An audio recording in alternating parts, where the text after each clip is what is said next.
ठीक है। तो अभी हम लोग क्या देख रहे हैं sir, last minute revision of residential status. हम लोग पहले उसका थियरी रिवाइज करेंगे, फिर क्या देखेंगे, स्कोप ऑफ टोटल इनकम, इसका थियरी रिवाइज करेंगे, फिर 2 साल के पेपर सॉल्व करेंगे हम लोग। ठीक है। तो सबसे पहले देखो रेसिडेंशियल स्टेटस में कितना कंडीशन होता है सर, पहला बेसिक कंडीशन और दूसरा कौन सा, एडिशनल कंडीशन। बेसिक कंडीशन क्या बोलता है, पहला first he must be in India for 182 days और मोर इन प्रीवियस ईयर। अगर कोई भी पर्सन इंडिया में 182 डेज या उससे ज्यादा रहेगा तो वो क्या हो जाएगा सर, रेसिडेंट। अगर समझो बेसिक कंडीशन 1 सेटिस्फाई नहीं किया तो उसको कौन सा वाला कंडीशन पूछेंगे, सेकंड वाला। सेकंड वाला कंडीशन क्या बोलता है, तो सर सेकंड वाले में दोनों भी सेटिस्फाई करना पड़ेगा, मतलब ए भी सेटिस्फाई करना पड़ेगा और बी भी सेटिस्फाई करना पड़ेगा। तो ए क्या बोलता है कि he must be in India for how many days, 60 days. चलो ठीक है, 182 डेज नहीं रह रहा है तो कितना दिन होना चाहिए, 60 डेज। और साथ ही साथ and he must be in India for how many days, 365 days or more in how many years, 4 previous year preceding relevant previous year। मतलब सर प्रीवियस ईयर को छोड़ के उसके पहले के 4 साल वो इंडिया में होना चाहिए for how many days, 365 days. अगर कोई पर्सन पहला या दूसरा दोनों में से कोई भी एक कंडीशन सेटिस्फाई करेगा तो वो क्या हो जाएगा सर, रेसिडेंट। अगर दोनों भी कंडीशन सेटिस्फाई नहीं किया तो वो क्या हो जाएगा सर, नॉन रेसिडेंट। और याद रखना सर एडिशनल कंडीशन उसी को पूछेंगे जो क्या है सर, रेसिडेंट। नॉन रेसिडेंट को एडिशनल कंडीशन पूछने का नहीं।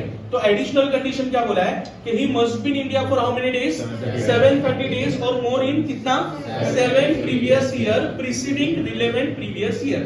प्रीसीडिंग का मतलब समझा, ठीक है। उसके बाद क्या बोला है, इसके साथ ही साथ हम लोग क्या सेटिस्फाई करना है, second condition he must be resident for how many, 2 years out of कितना, 10 प्रीवियस ईयर।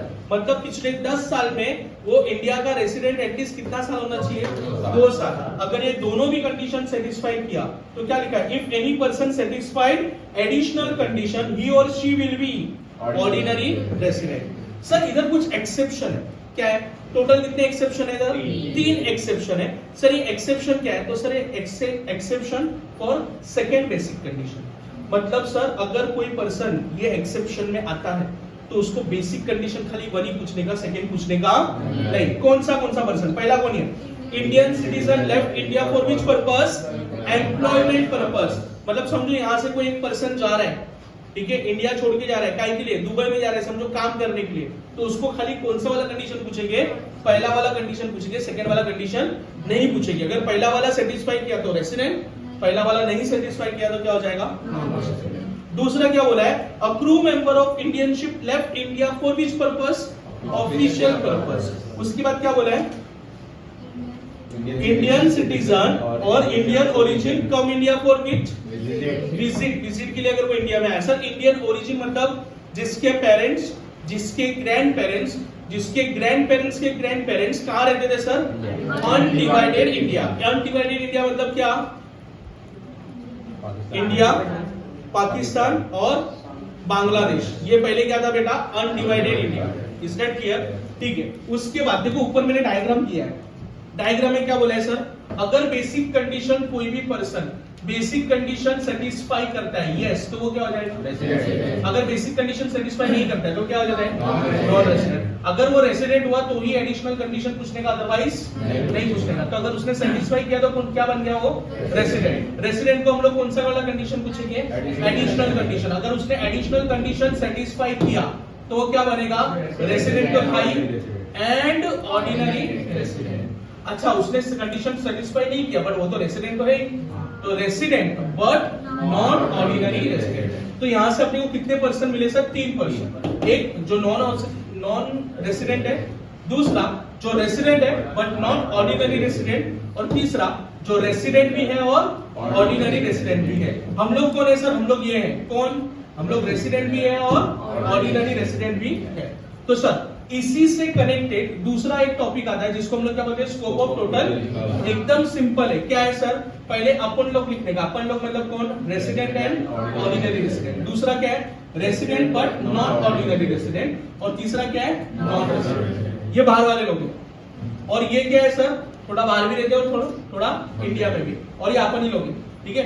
तो अगर इंडियन इनकम रहेगा, कौन सा income sir, sir Indian income का डेफिनेशन क्या बोलता है, वो इनकम जो जनरेट कहाँ हुई है, जो अर्न कहाँ हुई है, जो रिसीव कहाँ हुई है, जो इंडिया से रिलेटेड है, वो कौन सी इनकम सर? Indian income. ठीक है, तो तीनों को टैक्सेबल होगा, मतलब हम लोग बाहर वाले, अंदर वाले और पूरे बाहर वाले सबको क्या होगा?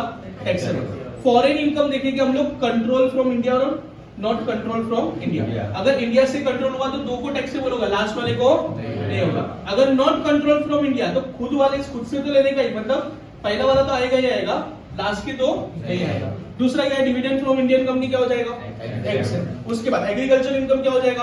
Accept. Past profit brought into India, तो पास्ट प्रॉफिट अगर ब्रॉट किया तो वो भी क्या हो जाएगा सर? एक्सेप्ट। सर एग्जाम में रेसिडेंशियल स्टेटस कितने मार्क्स के लिए आएगा? 10 मार्क्स के लिए। स्कोप ऑफ टोटल इनकम कितने मार्क्स के लिए आएगा? 10 मार्क्स के लिए। ये बोनस है पूरा का पूरा। क्या है सर? बोनस। ये अच्छे से करके जाना ही जाना है। Is that clear? तो अभी हम लोग क्या करेंगे सर? प्रैक्टिकल क्वेश्चन करेंगे लास्ट 2 साल की। Is that clear? ठीक है।